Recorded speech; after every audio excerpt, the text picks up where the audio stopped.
E aí, minha gente, mais um episódio do Sobre Tudo. E a pauta de hoje é muito importante, tá? O convidado de hoje, ele chegou em Barreiros com 6 meses de nascido, é pai, esposo e agora pré-candidato estadual. Hoje eu estou com o Tiago Pontes.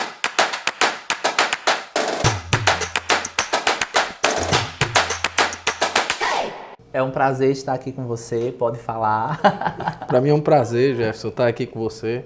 É sempre uma felicidade estar conversando, dialogando com o povo de Barreiros e principalmente agora com toda a região, essa abrangência aí da internet. Parabéns pelo seu programa, parabéns pelo sucesso que vem fazendo nas redes sociais. Estamos aqui pronto para responder sobre tudo. Olha, eu tenho muita coisa para fazer aqui, tá? E perguntar também. A primeira pergunta é: como você enxerga hoje o país e qual é o seu posicionamento político? Bom, Jefferson, eu enxergo o país numa polarização de certa forma muito grande, apesar de não concordar com toda essa polarização.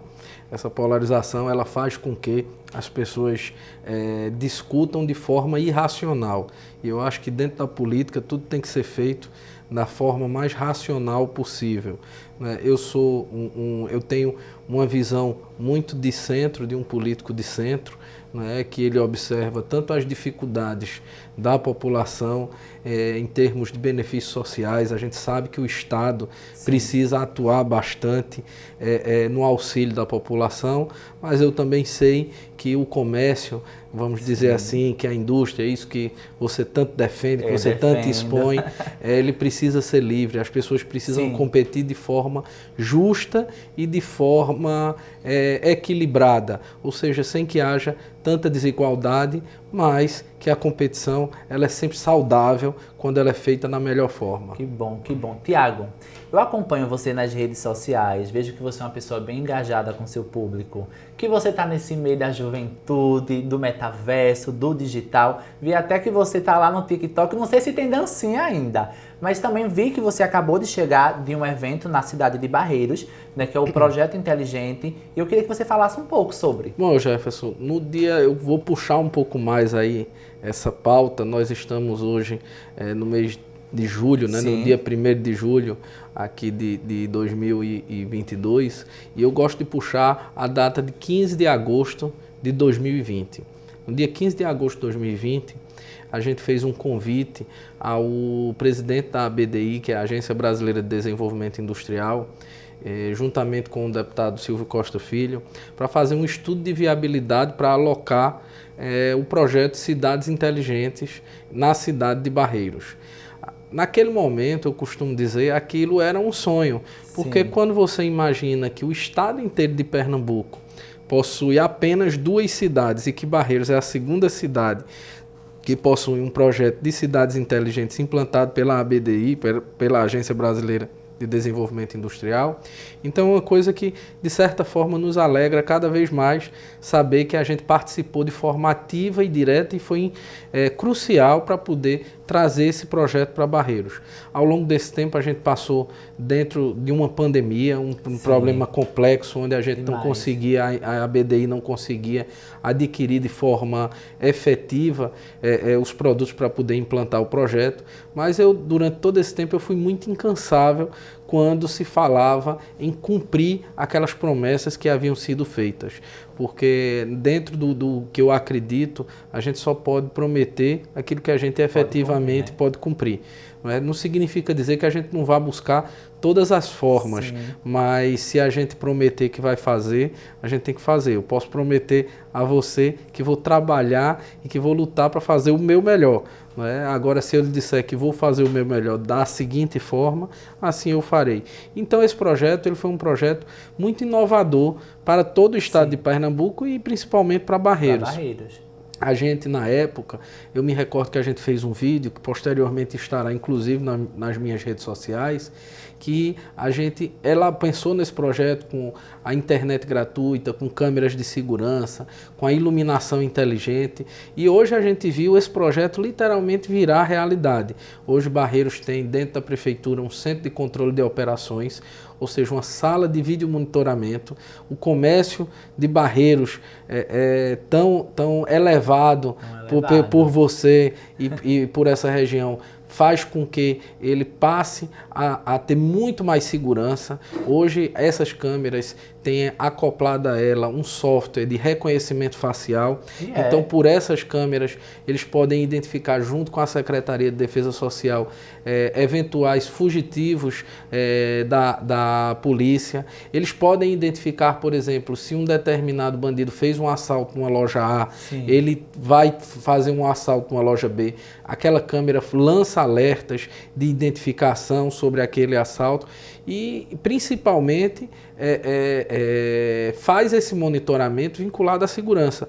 Isso o que é que traz, ao meu ver, Jefferson? Ele traz basicamente um resultado de não só a sensação, não só a segurança em si, mas como uma sensação muito maior de segurança, onde as pessoas das regiões vizinhas vão vão ficar muito mais tranquilas em ir ao comércio de, sim, Barreiros do que ir ao comércio de outras cidades. Por quê? Porque lá eles vão ter a certeza que vai ter segurança, lá eles vão ter a certeza que vai poder utilizar a internet nas ruas sem ter a preocupação do bandido roubar o celular, porque se o bandido roubar o celular, ele será pego, filmando, né? Ele será pego. Então, isso é uma cadeia produtiva cíclica que traz para Barreiros. A gente não elimina de Barreiros, na verdade a gente potencializa cada vez mais com esse projeto o emprego e a renda para dentro de Barreiros. Ou seja, o pequeno comerciante do mercadinho que está ali no antigo Beco do Bonanza, sim, Beco da Mega Shopping. Eu ainda volto assim, aqueles comerciantes dos bancos, né? Dos bancos de feira, que são comerciantes locais, sim, que a renda deles são gastos estritamente ali, vão ser, na verdade, potencializados. A gente traz, na verdade, o recurso e a renda de fora para dentro da cidade de Barreiros, diferentemente de você alocar uma determinada empresa que ela vai retirar o dinheiro de Barreiros e jogar para fora, apesar, claro e evidente, de também gerar empregos. Então, acredito que toda essa alocação tem que ser preocupada com a população em si de cada região, de cada cidade. Ou seja, o desenvolvimento urbano dessa cidade, sim, ele tem que ser realmente observado. Tiago, eu vi também que você tem um projeto, olha como eu sou engajado, que é o Me Chama Que Eu Vou. Na verdade, hoje quem me chamou foi você, eu tô aqui. Mas fala um pouco sobre esse projeto pra gente, essa interação que você tem com o seu público. Bom, Jefferson, isso foi uma curiosidade que surgiu junto com minha equipe, a gente viajando todo o estado de Pernambuco. Eu, enquanto secretário de Desenvolvimento Nacional, no Ministério do Desenvolvimento Nacional, eu pude trabalhar e discutir e dialogar com todas as regiões do país e também com todas as regiões do estado de Pernambuco. Eu tive a oportunidade de visitar todos os sertões, os 6 sertões, os 3 agrestes, as 2 zonas da mata e toda a região metropolitana. Então, dentro de toda essa viagem, a gente começa a ter experiências e vivências. Sim. E uma das experiências que me chamou muita atenção foi o seguinte: a gente estava programado para ir para uma determinada cidade, onde a gente tem alguns amigos e alguns apoios, e voluntariamente surgiu no meu Instagram a consulta, dizendo assim, o convite, dizendo: Tiago, eu faço parte aqui meu nome se chama Gerôncio, eu faço parte do Bar do Jeremias, eu queria que você viesse aqui tomar um café comigo. E café ninguém rejeita, né? E ninguém rejeita um bom café. Então eu comentei com a minha equipe e a gente teve em conjunto esse time que se chama Tiago, esse time que hoje é representado por mim, mas é um conjunto de pessoas, sim, que trabalham. Eu gosto sempre de ressaltar isso. Então desse time surgiu a ideia do Me Chama Que Eu Vou. Então, se as pessoas chamassem, a gente iria tomar o café e faria com que eu olhasse no olho de cada pessoa e discutisse a necessidade e a sensibilidade de cada pessoa. E pode ter certeza, Jefferson, isso é uma das coisas que mais me alegra, poder visitar as casas das pessoas, porque quando a gente conhece a realidade de cada uma das pessoas, quando a gente vai lá no bairro dos Lotes, sobe aquela escadaria para dar um abraço na minha amiga Amanda, a gente sabe como é a realidade da casa dela, a gente sabe que ela também ajuda a família que está no engenho, a gente sabe que naquela rua não é só ela que faz parte da família que mora e quais são as necessidades. Então a gente sabe que quando uma outra amiga chama a gente, a Ciara também de Barreto, chama a gente para ir lá em uma outra determinada região, a gente vê a diferença dentro de uma própria cidade. Então foi um quadro que surgiu, ou seja, eu costumo brincar, as boas ideias, elas surgem, a gente não vai dormir dizendo hoje eu vou ter uma boa ideia e amanhã eu acordo com a boa ideia. A boa ideia surge e ela surgiu justamente dessa experiência e desse volume de visitas que a gente vem fazendo, de tanto trabalhar pelo estado de Pernambuco, de tanto trabalhar pelos pernambucanos, a gente passou a receber esses convites. E a partir daí isso começou a ser uma enxurrada. A gente até tem comentado que eu hoje precisaria até de ter mais tempo, de poder ir mais visitar as pessoas, que a gente não consegue atender a tanta demanda que terminou surgindo, porque no momento onde a gente fez em Barreiros, hoje todas as outras cidades estão querendo, né? Então, a gente, de certa forma, é cobrado e a gente vai continuar assim.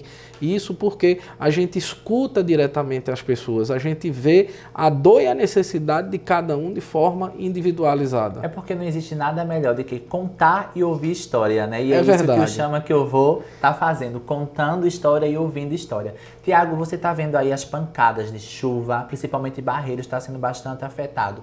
E eu queria saber se você tem, o que você tem a dizer sobre isso. Bom, Jefferson, deixa eu lhe falar, essa pancada de chuva é um fenômeno que esse ano está ocorrendo de forma mais intensa. Agora, Barreiros, ela sempre foi castigada pelas enchentes.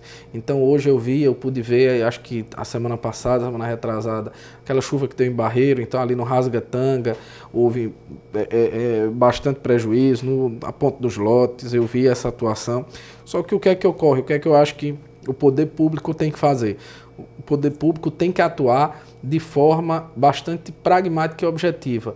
É sanar as necessidades dos desastres, das pessoas que foram atingidas pelos desastres naturais, buscar recursos junto ao governo federal, que hoje é onde mais tem recurso, para poder sanear aqueles desastres que ocorreram, ou seja, consertar uma ponte, ou seja, vir com um auxílio emergencial para as pessoas atingidas, alocar aquelas pessoas que perderam um auxílio para que eles possam se alimentar. Então, eu acho que o poder público ele tem que atuar de forma bastante direta, ou seja, quem foi atingido? Quem foi atingido, o que é que aquela pessoa precisa? Eu vou emitir um auxílio emergencial, eu vou emitir um auxílio em virtude disso para que ela possa passar, vamos dizer, literalmente essa tempestade que ela foi atingida.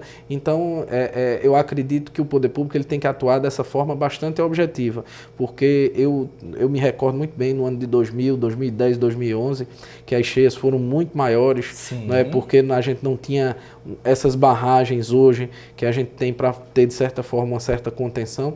Então, foi uma destruição de mais de 90% de Barreiros. Então, eu acredito que realmente as pessoas precisam, ou o poder público precisa atuar de forma direta e objetiva. E não apenas com falácia, dizer que vai fazer e não fazer. Vide aí a Prefeitura do Recife lançou um auxílio de R$ 1.500. Né? Então, essas pessoas com esses R$ 1.500 estão alugando casa, estão comprando alimento, estão tentando se reorganizar. E com isso, tirar as pessoas das áreas de risco e das áreas atingidas. Tiago, nos últimos anos, não conseguimos eleger nenhum representante aqui do Litoral Sul. Tiago, hoje, sendo um dos representantes, o que Tiago faria para essa população, para esse povo? Tiago, além de Jacê, seria o mais aguerrido defensor dessa região. Porque eu acho que além de ser da região, a gente precisa ser da região e a gente precisa gostar da região. Sim. A gente precisa amar a região. Hoje eu costumo dizer, todas as vezes que eu me direciono para cá, que eu saio de Recife, eu saio de qualquer outro lugar para vir para essa região, meu coração fica contente. Por quê? Porque é dessa região que eu tenho minhas memórias de infância. É dessa região que eu tenho a nostalgia do que é a verdadeira amizade, do que é aquela amizade que a gente nutre e que às vezes faz 30 anos que você não vê a pessoa, mas a pessoa você sente olhando no olho dela, você sente no abraço, você sente no aperto de mão que ela quer o bem de você. Por quê? Porque a gente construiu essa amizade no momento onde não existia maldade, não existia que é a infância, no momento onde a gente estava construindo a nossa vida. Então, toda vez que eu venho para o lado de Barreiros, São José, Tamandaré, para mim me alegra muito. Para mim isso aqui, na verdade, é uma verdadeira terapia vir e estar aqui nessa região. Vamos fazer agora um bate e volta super rápido. Quem é Tiago? Tiago é um advogado, casado, pai de 2 filhos, pai de Arthur e de João, que ama muito a família, que gosta muito da região, gosta muito de Pernambuco, que adora trabalhar e que adora fazer o máximo de si, dar o máximo de si. Poxa, um filme, você agora me pegou. Eu tenho vários filmes, mas vamos lá, A Espera de um Milagre, eu acho que é um grande filme com Tom Hanks. Isso. Uma música? Eu gosto de uma música que é uma música internacional, mas que é aquela Don't Wanna Close My Eyes. E uma inspiração? A inspiração é minha família e meus filhos. Isso é sempre minha inspiração. E para a gente finalizar esse bate e volta aqui, uma frase. Uma frase, poxa, eu teria tantas frases, mas eu acredito que cada pessoa que Tiago representa, o que cada pessoa gostaria que fosse de melhor. Tiago, foi um prazer bater esse papo com você. Que papo gostoso, não foi, Tiago? Muito bom. E assim, obrigado pela honra, pelo convite de estar aqui lhe entrevistando, ouvindo um pouco e transmitindo tudo o que você está falando aqui para o pessoal que está assistindo esse vídeo. E eu queria que, para finalizar, você, em vez de eu pedir, você pedisse para se inscrever, curtir, compartilhar. Então, finaliza esse vídeo, Tiago. Bom, Jefferson, obrigado também. Para mim é um prazer, como eu já disse, estar falando aqui com você, estar conversando com a população de Barreiros. E eu gostaria de pedir a todos vocês que assistam, nosso amigo aqui, o Jefferson, que participem, que curtam e que comentem, que façam a interação nessa página e nesse sucesso, porque acima de tudo, o Jefferson hoje é um barreirense que tem se destacado dentro da cidade de Barreiros, é um barreirense que teve a coragem e de enfrentar o que era diferente, que era lançar-se nas redes sociais e fazer diferente. E hoje, pode ter certeza, Jefferson, você hoje é uma pessoa de grande sucesso dentro da cidade de Barreiros e de muita admiração da minha parte. Pode ter certeza que eu tenho bastante admiração pelo seu trabalho, por você. Obrigado, Jefferson. Muito obrigado, Tiago. E o pessoal, obrigado também. Ativa o sininho e até o próximo vídeo.